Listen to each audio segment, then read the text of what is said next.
Hello everyone, আসসালামু আলাইকুম। কেমন আছেন সবাই? আশা করি সবাই ভালো আছেন, সুস্থ আছেন। আলহামদুলিল্লাহ আমরাও ভালো আছি।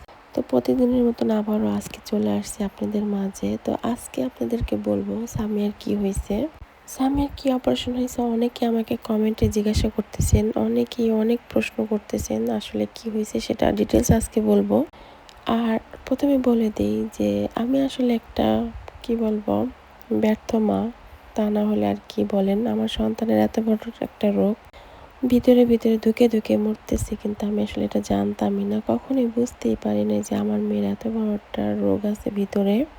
তো আমরা ইতালিতে আসার পর থেকেই সামিয়া মোটামুটি ভালোই অসুস্থ থাকে, এটা আমরা আসলে কখনো বুঝতে পারি না যে ও কষ্ট হয়, ও বলে সবসময়, কিন্তু আমরা বুঝি না। তারপরে গিয়া কারণ দেশে থাকা অবস্থায় সামিয়ার একবার করোনা হয়েছিল, তো ওই সময় গিয়া ডক্টরে বলছিল যে লাঞ্চ ইনফেকশন হয়েছে, তো ওটা আমরা ভাবছি যে সেরে গেছে। বাট সেটা থেকে যে এত বড় কিছু হবে আসলে এটা আমাদের জানা ছিল না। যাই হোক, সামিয়া ভর্তি হয়েছে 18 তারিখে। আমরা সামিয়াকে দেখতে আসছি। আমি আসছি, সামির বাবা আসছে, আর এখানে গিয়ে সামির দুইটা ফ্রেন্ড আসছে। তো সামির বাবা গিয়ে ওর দুই ভাই বোনকে নিয়ে বাহিরে বসে আছে, কারণ গিয়ে একসাথে অনেক লোক ঢোকা যাবে না, নিষেধ। কিন্তু আমি আগে ঢুকছি, তারপরে গিয়ে ওর ফ্রেন্ডও ঢুকছে, যার কারণ গিয়ে দেখে নাই। তো ওদেরকে বললাম যে আমাদের মামের একটু ভিডিও করে দাও।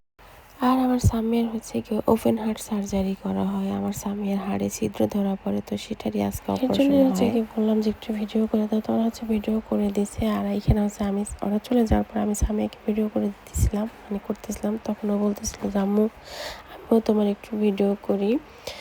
তো যাই হোক, এখানে আমার মেয়েটা অনেক ভয় পাইতেছিল, কি বলবো। দেখেন, শত ভয়ের ভিতরে কষ্টের ভিতরে ভাই বোনের সাথে দেখা করতে চলে আসছে বাহিরেও, কিন্তু এখন অনেক অসুস্থ। আর কিন্তু বুকে ব্যথা করতেছিল, মাথায় ব্যথা, বলতেছিল আম্মু ভাল লাগতেছে না। তারপর ও আবার আসছে ভাই বোনের সাথে দেখা করার জন্য। ভাই ও গিয়ে ওর ছোট দুই ভাই বোনকে প্রচুর ভালোবাসে, প্রচুর ভালোবাসে, কি বলবো।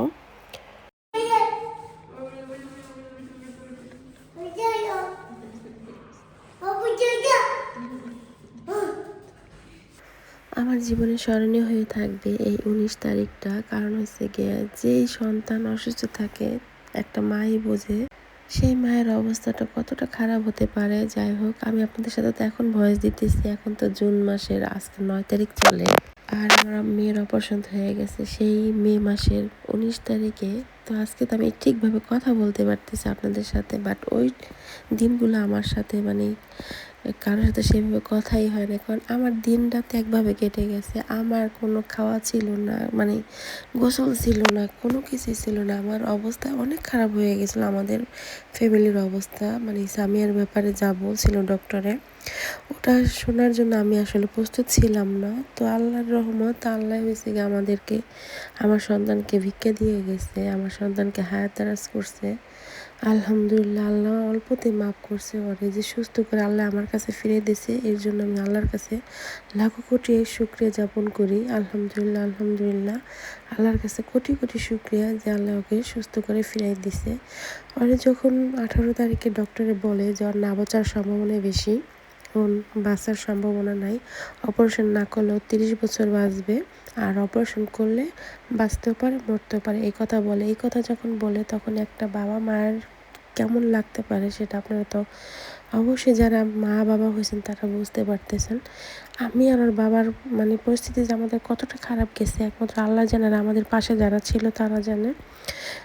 সবাই কান্নাকাটি, দেশ থেকে আমার আম্মা, আমার নানু, যে যেখানে আছে, আমার বোন, চাচাতো বোন, তারপর আমার ননদরা, ননা, সবাই পাগল হয়ে গেছে। আর এইখানে আমার যারা কাছের মানুষ ছিল, সব থেকে আমার আপনজন মনে করি আমি তাদেরকে, কারণ তারা না থাকলে হয়তো বা আমার মানে আমি তো অপারেশনের পরে সবসময় আসতে পারি নাই সামিয়ার কাছে। আমার ভাবি ছিল একটা, সে আমার বিপদে ছিল সবসময় পাশে। তারা সবসময় যেন খোঁজ খবর নিচ্ছে। ইভেন তারা আমার স্বামীর কাছে এসে ঘন্টার পর ঘন্টা বসেও থাকছে। আমি দুইটা বাচ্চা নিয়ে আমি হসপিটাল থেকে যেতে পারতেছিলাম না, সে আমাকে বাসায় পর্যন্ত পৌঁছে দিয়ে আসছে, তার বাসার সব কাজ বাজ রেখে। এটাই আমার সারা জীবন মনে থাকবে। আমি দোয়া করি, মন থেকে তার জন্য দোয়া করি, তার জীবনে যেন ভালো কিছুই হয়।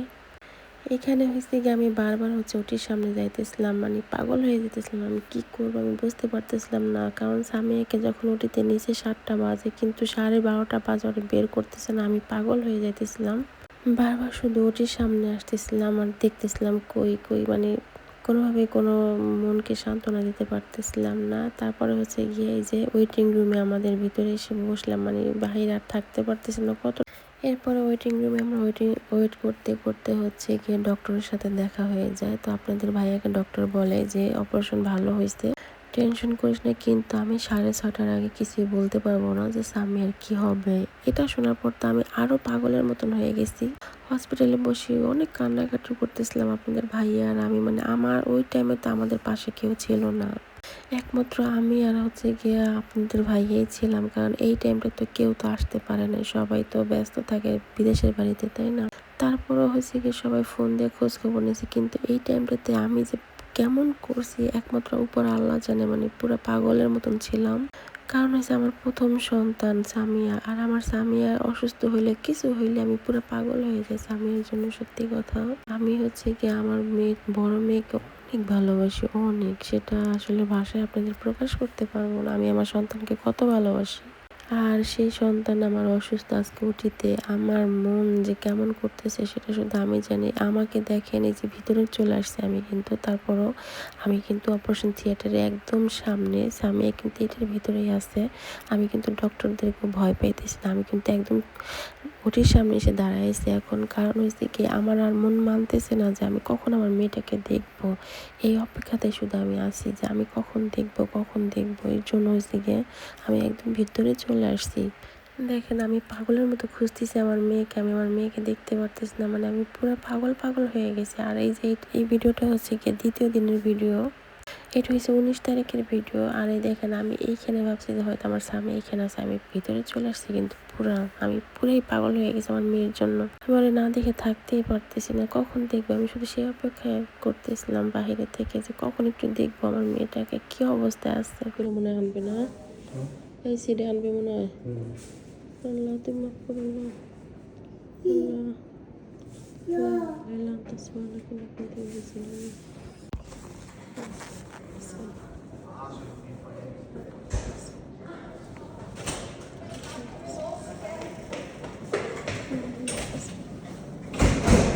I parenti?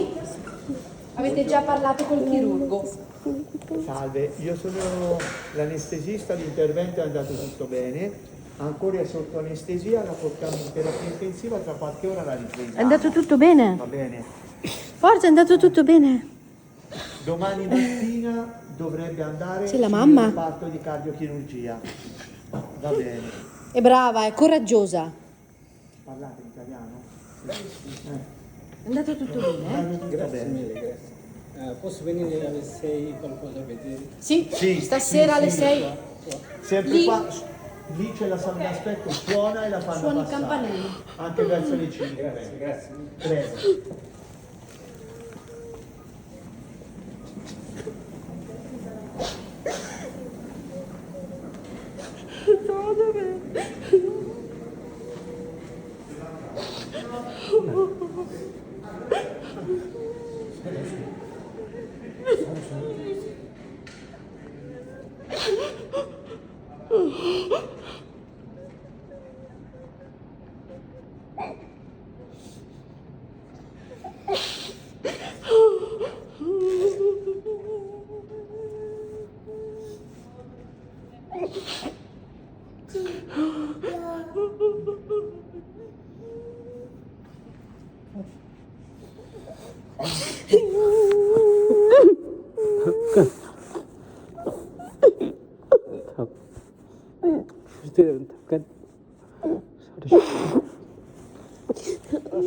আলহামদুলিল্লাহ আলহামদুলিল্লাহ আলহামদুলিল্লাহ, শেষ পর্যন্ত আমার মেয়ের সাথে আমার দেখা হয়ে গেল। আর এই যে আমার মেয়েকে আইসিইউতে নিয়ে আসছে, তো আল্লাহর কাছে লাখো কোটি শুকরিয়া জ্ঞাপন করি। আলহামদুলিল্লাহ আমার মেয়ের জ্ঞানও চলে আসছে।